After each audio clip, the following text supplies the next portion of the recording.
नमस्कार दोस्तों, मैं एडवोकेट शिवानी।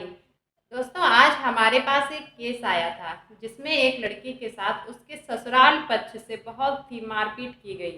और जब वो लड़की सही होकर हमारे पास आई तो उससे बोला कि आप केस लड़ना चाहती हैं या फिर आप समझौता करना चाहती हैं। तो उसने डायरेक्ट बोल दिया कि नहीं, मुझे तो ससुराल में ही जाना है और मैं अपने पति के साथ ही रहना चाहती हूँ।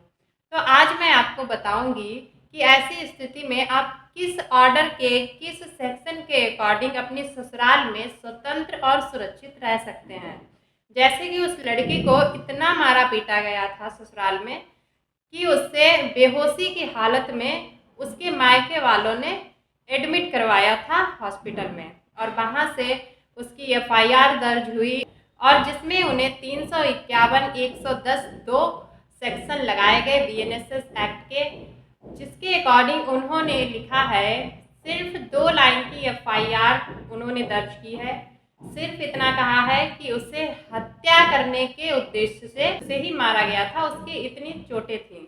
अब लड़की का कहना है कि मैं तो ससुराल में ही रहना चाहती हूँ क्योंकि इससे हमारी बहुत बदनामी होगी, हम अपने मायके में रहेंगे, हमारे भाई का भी घर टूटेगा, कल को हमारे भाई की शादी होगी। तो वो बहुत ही कुछ सोच रही है और वो कह रही कि मैं अपने ससुराल में ही रहना चाहती हूँ अपने हस्बैंड के साथ।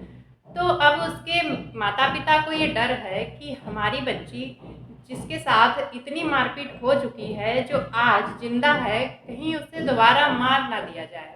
उनके माता पिता बहुत ही चिंता में हैं कि हमारी बेटी के साथ अब कुछ भी हो सकता है। तो वो क्या करेंगे? घरेलू हिंसा अधिनियम 2005 के अकॉर्डिंग और न्यायालय उन्हें आदेश देगा उनके ससुराल पक्ष को कि लड़की आपके घर में ही रहेगी। अगर आप लोगों से उसे डर लगता है या फिर भय है तो आप लोग जिस जगह पे वो लड़की रह रही है वहाँ पे नहीं जाएंगे।